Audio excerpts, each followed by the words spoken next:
So welcome back to another episode of 12 Days of Murder. In this case, we were discussing a case out of Tennessee. And so this case apparently was known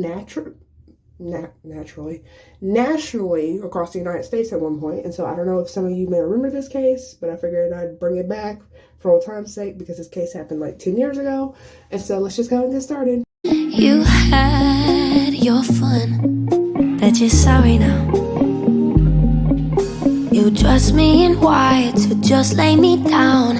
I would've stayed till death took me out, but then you fucked up and gave me the gun. So I'll give you one more shot.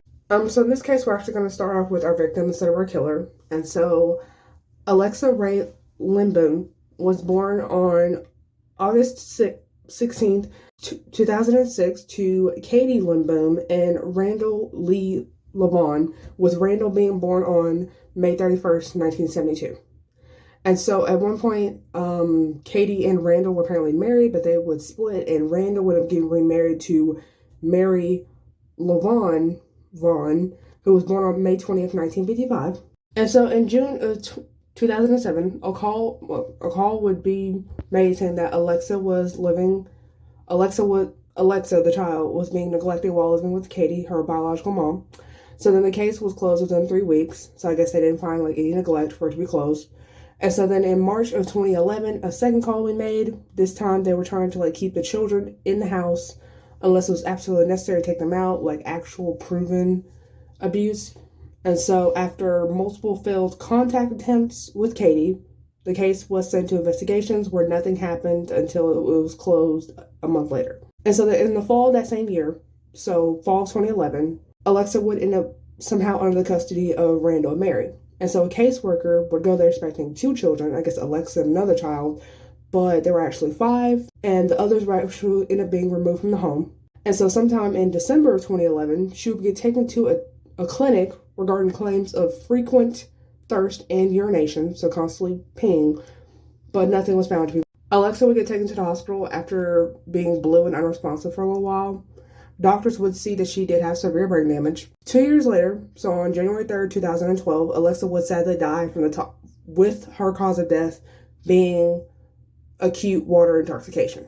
And so the big intake of liquids caused her sodium levels to drop, allowing water to enter into her brain cells, causing swelling, and then her system shutting down, which ultimately resulted in her death. And so then Katie, the biological mom, she didn't find out that Alexa, what happened to Alexa, until about 4 hours after she was taken off life support.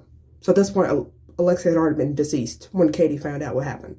And so Randall and Mary were charged with first-degree murder, 2 counts of aggravated child neglect and aggravated child abuse in 2014. They would both end up being on $500,000 bond.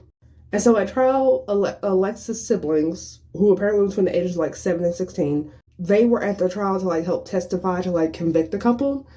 And so otherwise, Mary and Randall themselves would have to testify had it not been for a plea deal that they apparently took. And so I guess with the plea deal, they both lined up getting 35 years.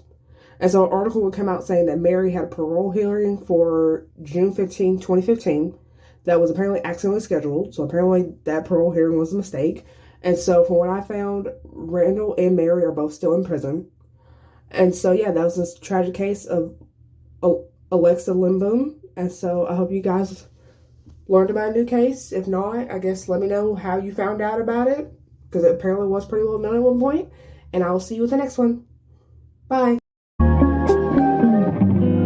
my God, I won. Damn, it just done. You had your fun, but you're sorry now. You dressed me in white to just lay me down. I would've stayed till death took me out, but then you fucked up and gave me the gun. So I'll give you one